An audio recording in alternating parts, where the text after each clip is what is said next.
बोलिए नारायण भगवान की जय।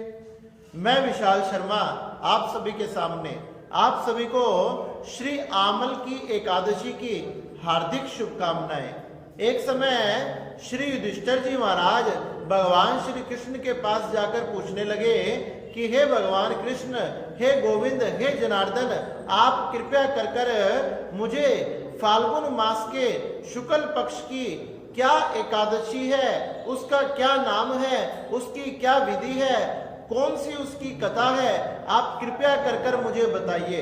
आपने बड़ी ही सुंदर फाल्गुन मास के कृष्ण पक्ष की विजया नाम की एकादशी आपने मुझे सुनाई। अब मैं शुक्ल पक्ष की एकादशी को जानना चाहता हूँ। जैसे युधिष्ठिर जी महाराज ने पूछा तो भगवान कृष्ण कहने लगे कि हे युधिष्ठिर जी, आपने बड़ी ही सुंदर बात पूछी है। फाल्गुन मास में शुक्ल पक्ष में जो एकादशी आती है उसका नाम आमल की एकादशी है। यह एकादशी बड़ी ही पवित्र तथा पुण्यों को प्रदान करने वाली है। इस एकादशी के करने मात्र से मनुष्यों के, जीवों के जन्म जन्मांतर के पाप नष्ट हो जाते हैं तथा उन्हें 1,00,000 गौ दान का फल प्राप्त होता है।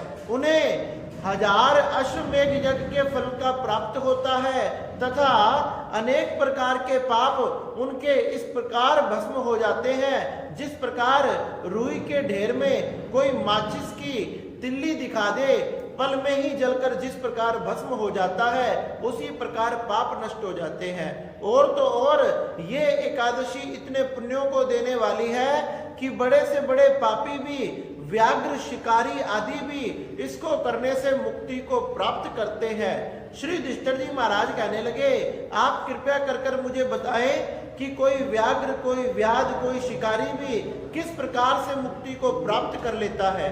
तो भगवान कृष्ण कहने लगे, प्राचीन समय की बात है।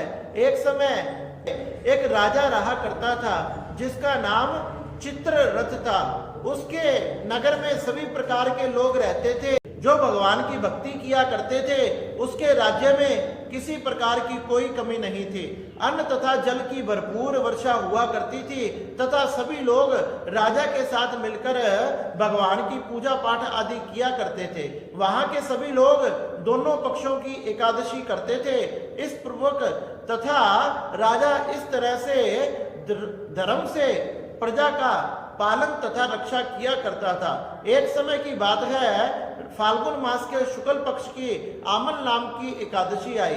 राजा ने मन बनाया, विचार बनाया, क्यों ना इस एकादशी पर अपनी समस्त प्रजा के साथ नगर के बाहर नदी पर स्नान कर कर जो वहां मंदिर है वहां भगवान का पूजन किया जाए। समस्त प्रजा के साथ नदी में स्नान आदि कर कर, आचमन कर कर, स्वच्छ वस्त्रों को पहनकर, स्वच्छ वस्त्र आदि धारण कर कर भगवान के मंदिर में जाकर भगवान श्री जनार्दन का पूजन करने लगे। भगवान का पूजन किया, अनेक प्रकार से षोडश उपचार से फल फूल आदि भगवान को समर्पित किए और भगवान को समर्पित करने के बाद वहीं बैठकर भगवान का कीर्तन करने लगे। उसी समय क्या हुआ, वहां एक व्याध आया जो जंगल में शिकार खेलने के लिए आया था। जंगल में उसे किसी प्रकार का कोई भी पशु तथा पक्षी प्राप्त नहीं हुआ। भूख से बेचैन होकर वह उस मंदिर में आ गया। वह सोचने लगा कि यहाँ मंदिर में जब सब लोग चले जाएंगे, यहाँ से कुछ उठाकर ले जाऊंगा जिससे मेरा पेट भर जाएगा।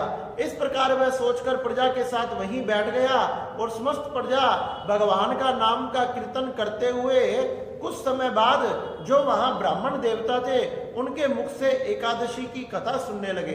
इस प्रकार से उस व्याध ने समस्त कीर्तन को सुना, समस्त एकादशी की कथा को सुना और इस प्रकार से भगवान का नाम लेते हुए, भजन कीर्तन करते हुए शाम हो गई। शाम से रात्रि हो गई और रात्रि में भी समस्त प्रजा राजा के साथ उस मंदिर में बैठकर भगवान का जागरण करते रहे। जब सुबह हुई, प्रातः काल होते ही वहां सभी प्रजा अपने घर को लौटने लगी तो वह शिकारी भी अपने घर चला गया तथा जो कुछ बचा कुचा अन्न था उसी को उसने ग्रहण कर लिया।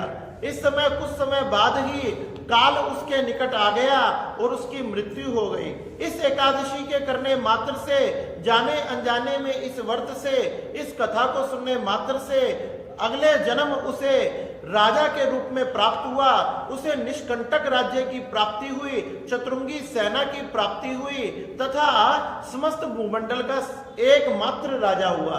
इस प्रकार से हे युधिष्ठिर जी महाराज, जो इस एकादशी की कथा को सुनता है, व्रत को धारण करता है, उसके जन्म जन्मांतर के पाप नष्ट हो जाते हैं। जिस प्रकार से उस व्याध ने अनेक प्रकार के पाप किए, केवल कथा सुनने मात्र से उसके पाप नष्ट हो गए और अगले जन्म में वह राजा के रूप में समस्त भूमंडल का राजा हुआ तथा उसके बाद वह भगवान के विष्णु लोक को चला गया। जो इस पवित्र एकादशी की व्रत को करेगा, उसके समस्त पाप नष्ट हो जाएंगे और उसे भगवान की भक्ति की, मुक्ति की प्राप्ति होगी। इसलिए सभी ने इस एकादशी के व्रत को अवश्य करना चाहिए। बोलिए नारायण भगवान की जय, बोलिए मेरे बांके बिहारी लाल की जय।